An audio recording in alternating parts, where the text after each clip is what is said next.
Kung may air fryer ka, ito yung isa sa hindi mo kailangang palagpasan gawin. Ang una mo muna natin gagawin dito ay yung pinaka-dough. Warm water, sugar, instant dry yeast. Haluin lang mo muna natin and leave this for 5 minutes hanggang sa maging bloom na katulad nito. Next, sugar, powdered milk, asin, haluin hanggang sa matunaw. At isunod na natin dito yung bread flour or pwedeng all-purpose flour at haluin hanggang sa mag-well combine. Kapag ganito na yung ating mixture, kumpul-kumpul na ito, ay transfer natin ito dito sa ating flat counter at ilagay na natin yung room temperature na butter. Masahin lang natin ito for 20 minutes hanggang sa maging smooth. Itong ginagawa natin ay hindi siya traditional na empanada. Dahil yung nakasanayan or nakalakihan ko ng empanada ay medyo may pagka-flaky yung pinaka-bread nito. At yung sa classic empanada na palaman naman ay picadillo. Pero ngayon ay papadali lang natin kaya gagamit lang tayo ng corned beef. Takpan ito ng mabuti, ilagay ito sa warm place for 1 hour habang tayo nag-iintay ay gagawa naman tayo ng palaman. Oil at medium heat tayo dito, igisa na natin yung ating onion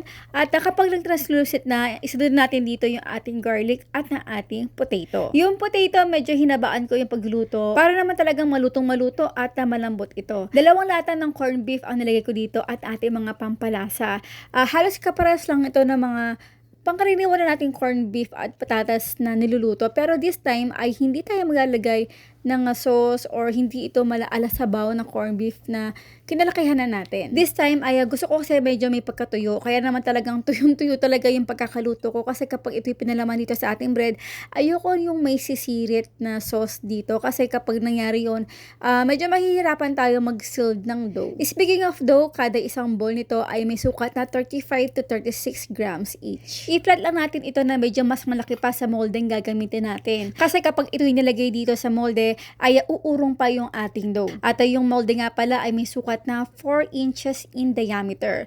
So eto guys, kada isang scoop ay 1.5 tablespoon ng corned beef at i-close na natin. Sa pag-close ko nga pala ito, ayan makikita nyo na hindi ko talaga masyadong diniinan. So ang pag-seal naman ito, mas gugustuhin ko manual. Yung ating molde, ano ba silbi niyan?